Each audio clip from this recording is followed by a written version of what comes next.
Well, hi, everybody. This is the Dog H. Weber with another edition of Weber on Sports here on FingerLakes1.com. The 13th of August, 2012, we bid farewell to the farmers, some 80 to 100,000 that visited our area last week. I hope they had a good time, and I'm probably looking forward to next year's edition at the Rodman Lot Farm. Thank God for Hugo Street finally getting done, at least 80% done, so the traffic could flow somewhat at a normal level. Hope you had a great weekend, everybody. I want to start off my show this morning by saying hi to my family members, my nephew Brian Glenn from Arkansas, his wife Shelley, their kids Colin, the young boy, and of course the cute Taylor, the young lady. Nice to have them in. They come from the state of Arkansas, Bill Clinton country.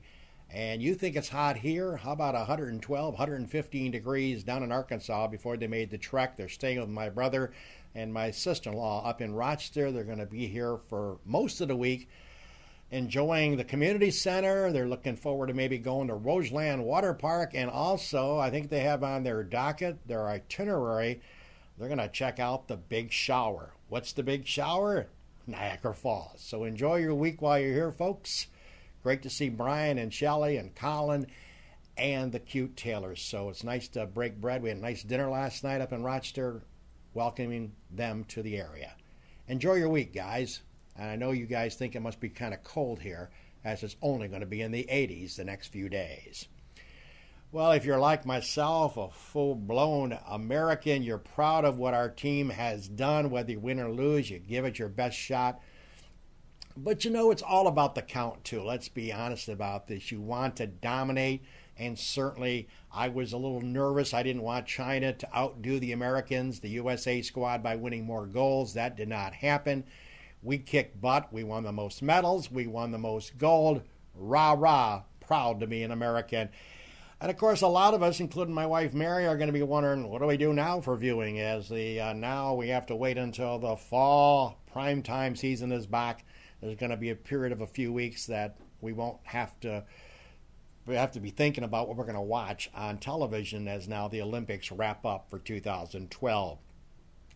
But what a great, great thrill watching our Americans dominate in various sports. How about basketball, huh?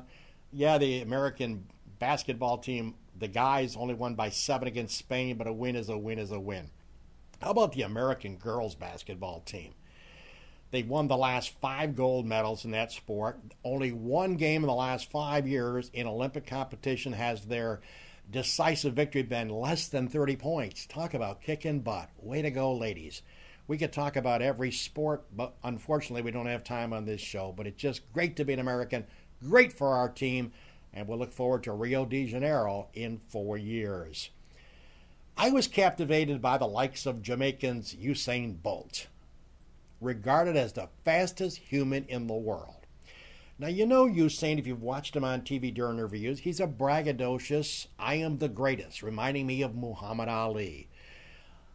I have always followed the world of sports, and I give credit to people that can shoot their mouths off and back it up. I have no problem with anybody bragging about how good they're at doing something, whether it be tiddlywinks, Monopoly, or racing, or running track and field. I have no problem if you can back it up. Guess what, folks? This is a bulletin for you. From Houston, we have a problem. Usain Bolt is everything he says he is. He indeed is the fastest human in the world. Nobody's even close to this cat. Kudos to Jamaicans Usain Bolt, who backs his mouth off with his legs. Now, ladies and gentlemen, you know I'm not a Buffalo Gills, a.k.a. Buffalo Bills fan. I'm not even a fan of Buffalo. I am sorry. I know maybe some of you that check me out may have come from Buffalo or have relatives in Buffalo. Maybe your mom and dad live in Buffalo. I just have never endeared myself to the city of Buffalo. Maybe it's because the Gills or the Bills have lost an opportunity to play in the playoffs for, 13 straight years? They say this is their year. Maybe it's because the godforsaken weather in Buffalo. You think the winter weather in Seneca Falls is bad? Live in Buffalo. Now we're hearing rumors that the Buffalo Chamber of Commerce and their committees may be putting a bid in for the 2024 Olympics. What? Are you serious? Buffalo? Hosting the Olympics? The mistake on the lake? I'm sorry, folks. I know that I'm bad-mouthed in the city of Buffalo, but it's part of my nature. I can't fathom the world coming to Buffalo in 2024. Now they can come to Buffalo and have a chicken wing contest because Buffalo does have great wings. Yes, they do. Check. But what else do they have? Smokestacks, lousy weather, lousy football. I'm sorry, folks. To me, it's a big joke. And let's hope they don't get the bid for 2024. And let's switch to basketball, NBA style. People have been saying the Lakers with Kobe are old. They're not really relevant as far as the NBA titles go. It's going to be the good old LeBron James and the cast of three characters, down in Miami. They're going to dominate the next few years. Hold your horses. I told you picking up Steve Nash, who's obviously not a young chicken guard, but I think he's got skill sets. I think that improved the team dramatically. But ladies and gentlemen, a couple of days ago, they announced they've got Superman on the payroll. Superman, who is that?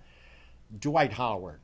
I think personally, and I don't watch NBA basketball like some of you do, but I think Dwight Howard has to go down as one of the best 10 NBA players of the current year, of the current times. This guy is a phenomenal athlete. And this guy, I think, will make a major difference in the Lakers. I think the Lakers definitely will contend for an NBA title now that they have Superman, Mr. Dwight Howard. To me, they're an instant contender for all of the gold. As far as Orlando, if you're an Orlando fan, sorry folks, that word again from Weber, irrelevant. Even Mickey and Minnie at Disney World have frowns on their faces this morning. What is Orlando going to bring to the table, to the basketball court without Superman? One word. Nothing. Well, as I pick on people in all the world of sports, I got to flashback and take another shot at the legendary Jay Leno. Oh, no, that's Terry Collins, the manager of the New York Mets. My sister-in-law, Sue Weber, tells me she's a Mets fan. She doesn't say it very loudly, and I appreciate that because she shouldn't be talking proud. The Mets, again, are irrelevant. Once again, Sandy Alderson got the best job in the world, making a couple of $1 million a year as general manager of that team. And they're going nowhere fast. They're not taking a train to Topeka. They're out of it again. But I had to smile. Terry Collins, the embattled manager, what are they, 14, 15 games behind Washington in the loss column? See ya. See you next year. But you got to watch Terry Collins on the post-game reports or even the pre-game reports. Last week, the Mets had lost 3 or 4 in a row. They weren't going anywhere. They were deciding what to do with Jason Obgagan-Bay, and they finally sat him down, thank God. He's only making $18 million a year. But in the pregame interview before the Florida Marlins game, he talked about, when asked by a reporter, are you going to have your team give up with 50-some games to go, or are they going to wave the white flag? And Terry Collins looked at this reporter who asked the question and said, listen, when you play for my team's Terry Collins' team, you give it your best. You play hard. You never give up the ship. We're not the Titanic. We're going to get this team on the field tonight. We're going to catch the ball. We're going to hit the ball. We're going to steal bases. We're going to be aggressive. We're going to be pumped up. We're not giving up. I will not tolerate it for the Mets fans, all 26 of them that show up for the games, and we're not going to screw up the ownership, the Wilpons. That's another story. We're going to stay in this race. Even though we have no shot at making the playoffs, my teams will never say die. This was before the Florida Marlins game last Wednesday night. I happened to be out and I come home to watch the post-game show, and a reporter said, Terry, you lost 13-0. What happened to the pregame speech? No response from Terry Collins. Oh, by the way, if you're keeping stats, that's the second worst home loss in the history of this hilarious team called the Mutts, as I call them, the Mutts of New York. What a freaking joke. And speaking of a joke, Johan Santana, tell me what is the problem, Johan? You got a sore shoulder, sore knee, sore foot. You're getting $22 million large, baby, a year to pitch for the Mets. You know what his ERA is since June 30th? You got a pencil? I'll give you a minute to get a pencil. 17.60. That's his ERA. since June 30th. 17.60. They're paying this clown $22 million. They talked to Johan after the game. Well, I'm putting the ball across the plate. I'm throwing too many fastballs. I got to change my philosophy. How about saying two words that I would like to hear from you, Johan? And those two words is, I suck. He's not worth $22 million. He has seen his better days. This is Weber on Sports, taking shots at everything that moves here on a Monday, the 13th of August, 2012. Good to have you with us. We'll take a break and check out the sponsors that make this show possible. I'll be right back.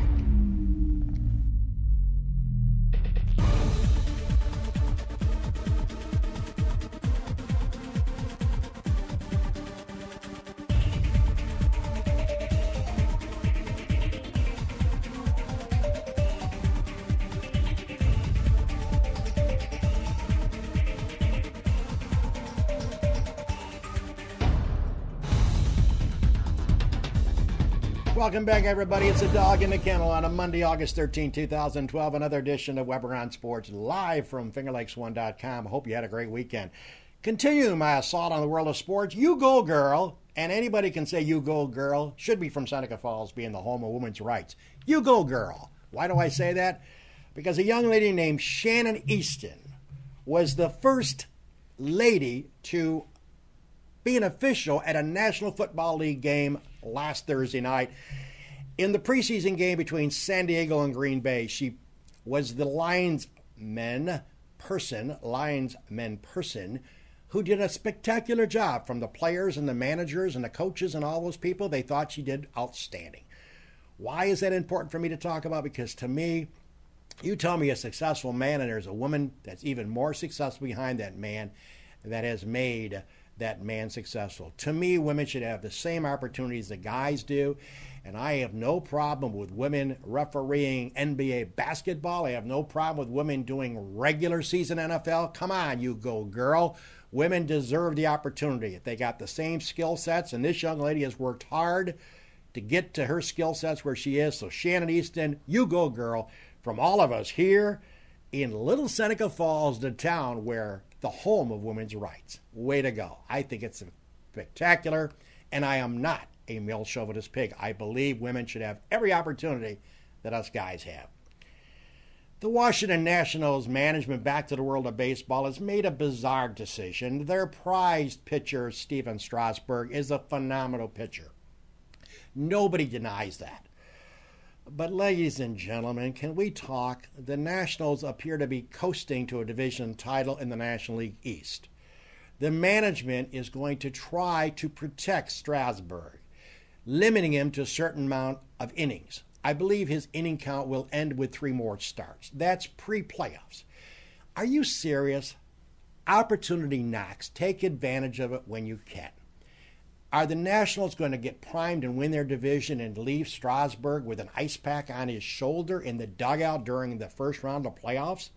Are they going to shut him down as they say they will? Can you ride with Cupid? That is the stupidest decision in my lifetime of a major league franchise. I understand about this, but this Strasburg kid can handle it. You got to take advantage of the opportunity that you have now. Are you saying you don't want to make a run through the playoffs and maybe make the World Series, which is the ultimate goal of every Major League Baseball player in February when they go for spring training? Give me a break. His arm's not going to fall off. Some kid isn't going to go pick up his arm and put it on ice. Let him play. Let him pitch. Go for it. Go for the goal, baby. Stop this stupid comments about limiting Stephen Strasburg of the Nationals. To me, that is the dumbest thing I've ever heard of, and unfortunately, I think they're going to shut him down. By the way, Derek Jeter continues to amaze, continue to dazzle Yankee fans. And why is he? Because he's never controversial. He just goes out and plays the game of baseball. He's having a sensational year.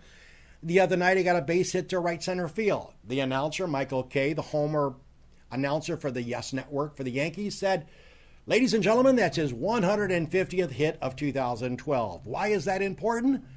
Because by having 150 hits so far in 2012, he sets yet another record. He ties the legendary Henry Aaron for having 150 or more hits in 17 consecutive seasons. Amazing. Derek Jeter.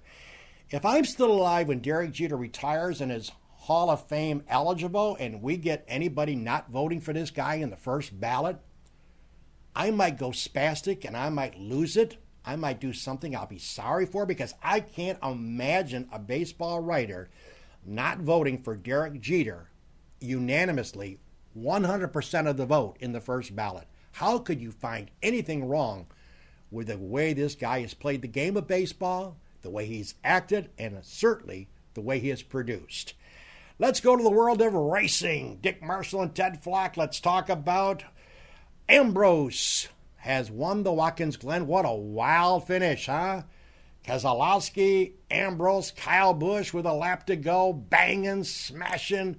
Ambrose comes across the finish line first, winning the 2012 Watkins Glen race. What a thriller that was down at the Glen. Oh, Danica Patrick update. In the minor leagues nationwide series on Saturday, I always pick on her, as you know. Danica finished dead last, 43rd if you're keeping track. Why is that? No fault of her own. She needs another helmet on her head because she is just driving that car around the Glen, and oops, somebody spins out, comes across the track. Adios, Danica. Smash, bam, boom, in the garage. Order me a burger, hold the fries. Let's go to the PGA Championship. You know, a few years ago, I watched the European Golf Tour on Golf Channel because I have a lot of free time now that I'm retired. And I watched a kid hit a golf ball named Rory McIlroy from Northern Ireland. And I watched him play in a few European tournaments. And I watched a panel of the greatest coaches of all time in the world of professional golf. They did a panel, and in their minds, all of them, all 8, we're talking the Butch Harmons, the Sean Foleys, the Hank Haney's, the best in the world that can offer coaching pro golfers. To the person, every one of the 8 said fundamentally, swing-wise, Rory McIlroy had the club in the best position through his swing of anybody in the history of the game. They said this kid had that much potential. Where he puts the club from takeaway to compact. I used to say, wow. And then we have a fantasy golf league, which I was a member of for 30 years. I'm no longer a member, but I consult with Dennis Coggins, my good friend from Waterloo originally. Now he lives up in Rochester. Dennis is a member of the Elite Golf Club, a fantasy league. They got a couple of pesos riding on these achievements.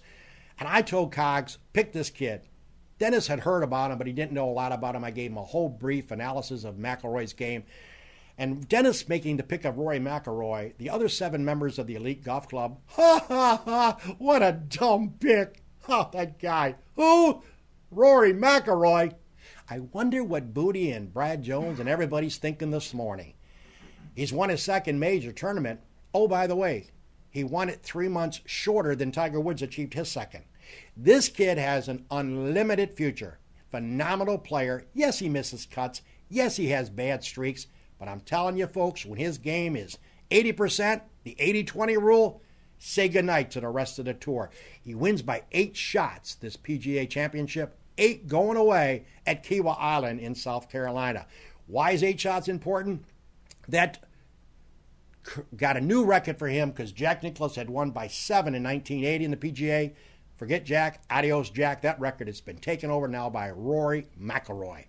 The kid has unbelievable skill sets, and I even think my good friend Brad Jones, as stubborn as Brad can be, I think he might go for the #1 boat next year and say R-O-R-Y.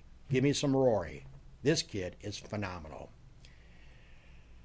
Well, by the way, the Dick's Sporting Goods is being played at the old BC Open down at Endicott, New York. Not a long drive for us folks here in the Finger Lakes. I would recommend, if you want to watch the Champions Tour, the Senior Tour, this would be a good week to get your family in a car and head to Endicott. Why is that? They are landing the best field ever in the Champions Tour starting up on Friday. They play 3 rounds, Friday, Saturday, Sunday. Who's going to be there? Freddie Couples, Tom Watson, Jay Haas, Hale Irwin. The best of the best will be at Endicott, New York. So if you're into watching pro golf, put a few bucks in your pocket, get in your car, drive to Endicott. I know gas prices are zooming high. check out the best of the best. We'll be in Endicott, New York. Should be a spectacular view. What's going to be spectacular, we're trying to line up guests for our Dog and Polly show. Paul comes back on Wednesday. We've been trying to track down the very talented, the very busy Ms. Zumba, Nicole, who does great classes. She is awesome. We're trying to get her to come on this show. We're still waiting to hear back from her about whether she can make Wednesday's show. On the 22nd, a week from Wednesday, we'll have the likes of Crystal Jensen, the Waterloo varsity softball volleyball coach of Waterloo. She'll be our special guest on the 22nd. We're trying to line up a couple of the best junior golfers in the entire area of New York State and around the country. Harry Hyde and John Sandless. A couple of great young junior golfers. Trying to get them on this show, working on when they can appear. So we're working behind the scenes to get this all done. And hopefully Nicole will show up on Wednesday. If not, we'll try to schedule her soon. Ms. Zumba, which is a fast-growing passion of people. I've watched a little bit on TV. It seems like it's going to tire me out, though, to actually try to do it. Hey, by the way, myself and Jim Senacropi, Jim, of course, the owner of Finger Lakes One, who I've been associated with now going on almost a year. We've enjoyed working together. We've had the opportunity of covering some golf action, 6 hours at the country club. We've had opportunities to do basketball games. We're doing baseball at Newark Pilots. We have a special surprise. October the 6th, myself and Jim being graduates of Miners Academy. Their signature event every year at the New York Chiropractic College is the Miners Academy Hall of Fame induction ceremonies. FingerLakes1.com is proud to announce this morning that we will be there live covering all of the action. I'll be interviewing the inductees before the ceremonies start. As they say in the green room, we'll be talking to people who are going to get enshrined into the Miners Academy Hall of Fame, Sports Hall of Fame. Jim will be shooting video live of the ceremonies when the actual ceremonies get underway, which takes a few hours. We'll be shooting that live here on FingerLakes1.com, and we'll be talking to committee members, all kinds of people. Once again, make a note of that. We're proud to bring you the Miners Academy Hall of Fame induction ceremonies at the New York Chiropractic College on Saturday, October the 6th. Myself and Jimmy Senacropi will be there bringing you all that exciting action. And I don't know about Jim Senacropi, whether he's on the docket to get enshrined some year, but I know that'll be the closest the dog will get of being enshrined to my alma mater, which brings tears to my one eye. But hey, wait a minute. I never had any reason to think I'd ever get enshrined in the first place. I'll enjoy the meal. I'll enjoy talking to the new inductees. Take care, everybody. It's always a slice. Join us for the Dog and Polly Show coming up on Wednesday. Take care. That's a look at sports my way.